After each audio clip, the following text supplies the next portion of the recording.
ഡൽഹി മലയാളികളെ സംബന്ധിച്ചിടത്തോളം ഒരിക്കലും ഇനി നികത്താൻ പറ്റാത്തൊരു വലിയ നഷ്ടമാണ് നമുക്കൊക്കെ സംഭവിച്ചിരിക്കുന്നത്. കാരണം മഞ്ചേരി മാഷിനെ കുറിച്ച് പറയുമ്പോഴത്തേക്ക് ഓരോ മലയാളികൾക്കും ഓരോ കാര്യം പറയാനുണ്ടായിരിക്കും.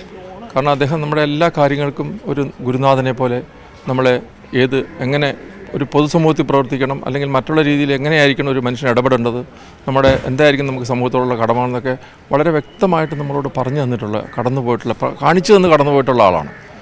അങ്ങനെ ഞാൻ പൊതുജീവിതത്തിലോട്ട് വരാൻ കാരണം അദ്ദേഹത്തിൻ്റെ ഒരു കൈപിടിച്ചതിനെ കൊണ്ടുവന്ന ഒരു കാര്യമാണ്. കാരണം എത്രയോ വർഷത്തെ ബന്ധമാണ്. അത് എപ്പോഴും നമ്മുടെ ഒരു നന്മയെക്കുരുതി മാത്രം നമ്മളെ ഉപദേശിക്കുകയും നമ്മളെ നിർവഹിക്കുകയും ചെയ്യുന്ന ഒരു കാരണവർക്ക് നമുക്ക് ഡൽഹി മലയാളികളുടെ ഒരു കാരണസ്ഥാനമായിരുന്നു അദ്ദേഹത്തിന്. അത് ഇനി വേറൊരു വ്യക്തിക്ക് ആ സ്ഥാനത്തോട്ട് വരാൻ സാധിക്കത്തില്ല. അത്ര രീതിയിൽ മലയാളികളോട് എഴുകിച്ചേർന്ന് പ്രവർത്തിച്ച അദ്ദേഹത്തിൻ്റെ നഷ്ടം തീർച്ചയായിട്ടും നമുക്കെല്ലാവർക്കും ഒരു വലിയ തീരാ നഷ്ടം തന്നെയാണ്.